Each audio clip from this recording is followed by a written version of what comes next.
Alright, this is just a quick tutorial on how I use BlueStacks to automate a lot of things and also to control multiple accounts at once in AFK Arena. So first thing, I use multi-instance manager instead of the default, just because it allows me to view and open multiple at once. Now, obviously this is pretty resource intensive, so Task Manager will show you just how many you can have at once. I found that 6 is my limit. If I want to still be able to have Chrome open watching a YouTube video while I'm doing it, let's say I'm like trying to smash through campaign stages in the background, I'll only have 6 open at once. Otherwise, 9 is possible on a system like mine. Obviously with laptops and lower power devices, you're not going to get that number. So first things first, this is a really cool feature, sync operations. What it does is allows me to select which ones, and you can name them in the program itself, so I know which account has what heroes, makes it easier for me. So I can sync operations, that way when I click on one, it does the same click across all of them. Let's say I'm doing a lab run on all 3 accounts. I can pause it for selecting the specific relics that I want on each account, and I go straight back into it. So yeah, being able to control all at once makes it super quick and easy to jump in and do my daily arena hits. I do that on all the accounts just so that I get those chests that can sometimes drop up to 3,000 diamonds. Scroll all the way to the bottom because I'm not worried about rank on alternative accounts. I just want to get those win rewards.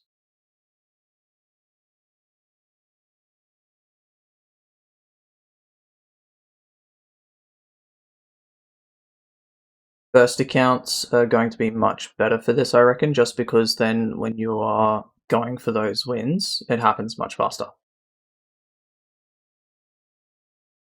You'll notice that if the clicks aren't aligned, you can get some strange things occurring. So here I didn't have as many hits that I could do, or enemies I could attack on the middle one, so when I clicked, it selected the profile of the PvP person instead of the attacking phase.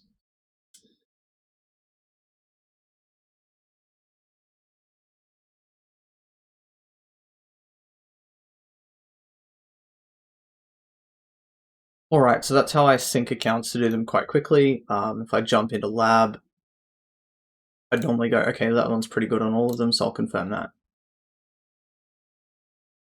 Otherwise, what I can do is... Oh, see, so I'm missing a hero on each one because I borrowed a mercenary last week, so what I can do is I can quickly fill that slot by clicking on the mercenary here, and it'll put one in all. This one's already got a Belinda though, so if I want to use the mercenary 5-star, I need to deselect her and then put it in as normal. If I want to move around my team, because I don't like Belinda on the front line, let's say I move it from this one. Notice how it's moved it on all of them, and now I've got Gwyneth on the front line over here. Don't want that. So what I'll do is I'll click this pause button. What that does is it means that when I click, it only occurs on this central one, and then by hitting play again, all the accounts are synced, and it'll resume attacking simultaneously.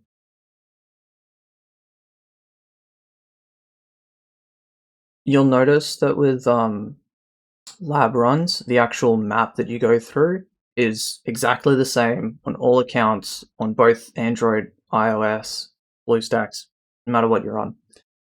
So this is a really useful way if you also do it on your main account, which I normally have my main sitting off to the side here, which it's at a stage where I don't need to worry about the relics, so I just click on whatever. I kind of want this one instead. So what I'm going to do is I'll click on the middle one on here, so it selects it for both of those, and then I'll come across and select it here. One thing you need to keep in mind if you're simultaneously using this on alternative accounts is scrolling up and down. You need to make sure that your strokes are deliberate, as in you can't just let it freewheel, because if you let it freewheel, it'll go to where it stops on some of them, and not in the same place on others. So you'll notice that the flags are slightly higher on this one, so it's not in sync at the moment. The way to get them back into the same central position, scroll all the way down, or alternatively, scroll all the way up, and that way they're back in. If you do use deliberate hold, click, release mouse control, then you'll never run into issues where one is out of sync from the other. This is especially important in peaks of time because you can go through and complete them at the same time on the same account. Well, I mean on different accounts.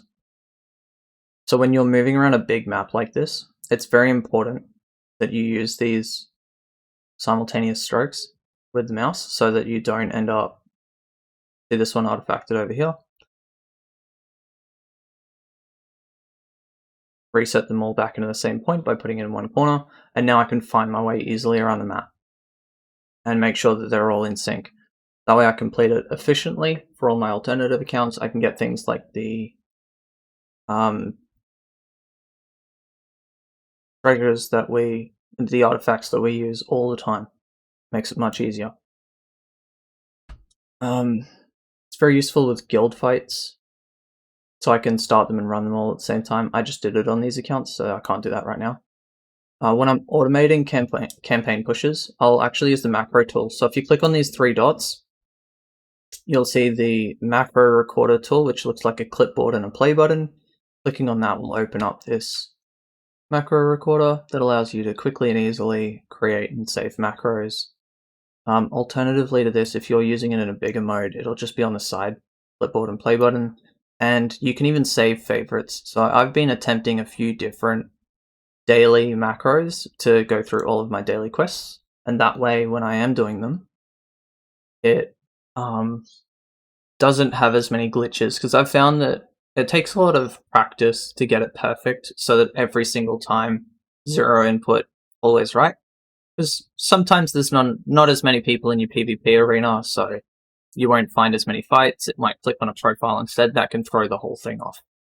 So just changing the way you do it might be a bit beneficial. You can tweak it. To actually create a new macro, you'll open the macro tool. You might go record new macro. Let's say I want to record it for the campaign. So I don't know where I'm going to be when I start this, but I know that all the back buttons and the main map are all in this corner. So I normally start all my macros just by spamming that. And then I'll go to the campaign, begin, and go through my fight as usual. Campaign fights, however, you don't want to do that. Every other aspect you can probably get away with. I'm not going to do that in campaign, simply because that would take way too much time when actually trying to push those campaign stages, where every second matters because you're spending 3 hours retrying one stage on that account to just brute force it through. You don't want to waste time going back to the main menu each time you do a new fight. Luckily, where the begin button is where this wilder button ends up, so you're not actually going to accidentally change your lineup. I find the best place to actually start the macro for campaign is after it's already been through one fight. I'll probably lose this one. Won't matter either way. And I'll probably lose because I was already using this method to push campaign stages, so they're pretty far behind the enemy teams at this stage.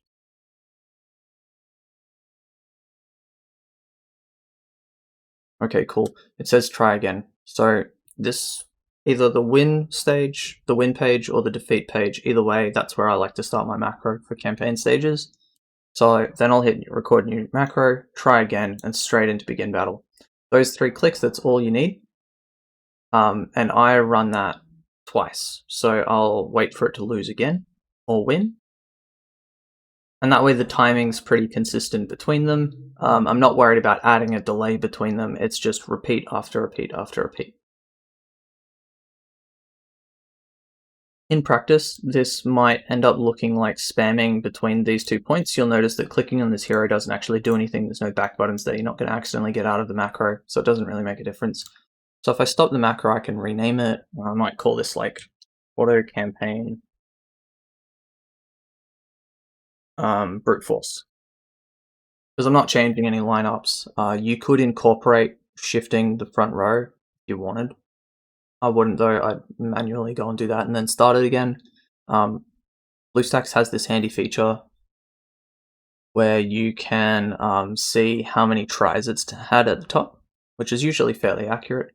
You can set it up to repeat for a duration number of times. I use infinitely until stopped because I can manually stop it when I want it to end.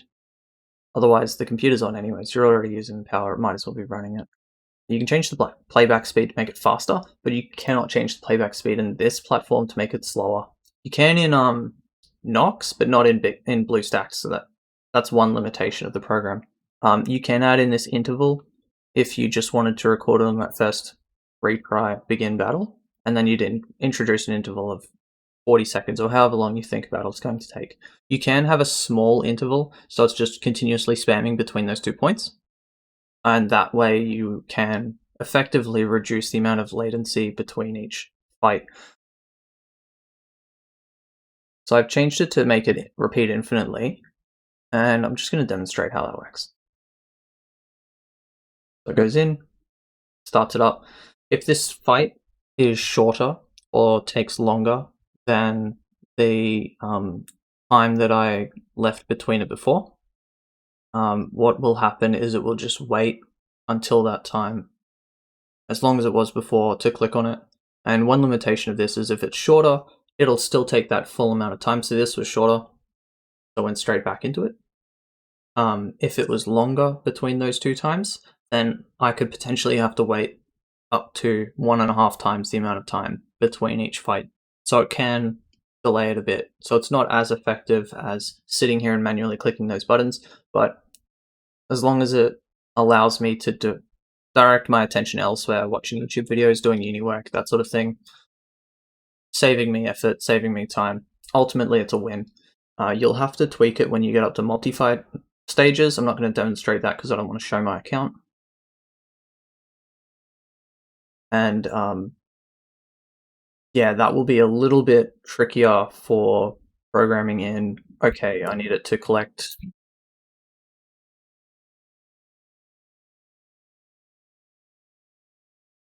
So as I was saying, you'll need to tweak it for those multi-fight stages just because you'll have 2 teams to click through before begin fight, and the fights can take longer because you've got 2 whole fights. After winning the first one, you've still got that second one, and that'll compound with 3 fight, 5 fight, 7 fight, etc. stages. That was my tutorial on how to use this for AFK Arena for pushing campaign. As you can see, I'm most of the way through stage 10 and only at a level 140 on 2 of my heroes. They're not even great heroes. I have no carries. The other ones are further, so this one's almost halfway through stage 11 with a single tank, no carries, and the last one, I've been using a single elite Flora that I got for free as a carry, and tanks that go with it that were really easy to collect. This is a very effective tool for just brute forcing stages, and like diamonds just stack up. I don't even need to worry about summons or combining heroes because this method is so effective at just clearing stages. I've found myself consistently hitting that minimum power level where it's like, you cannot fight this stage because your power is too low. Try again later. So then at that stage, it's either, do I fuse heroes and increase my level cap, or do I upgrade some equipment for gold? You can use this in King's Tower as well. I already have one set up for this, where I've essentially got it from this page to clicking on this spot in the screen. Make sure it only clicks once so you're not deselecting heroes, and then it begins the fight, waits the amount of time, and then it does the same thing again. And that position actually works quite well for retrying these stages. So as a result, I'm up to 130, 129 on that account. This one's 129, and then the Flora is all the way at 140, even though it uses a single elite hero as a carry and some tanks. I hope that was informative. Be sure to leave any comments, questions, suggestions down below if you'd like to know if this works in any other particular stages of the game, and drop a like. Thanks.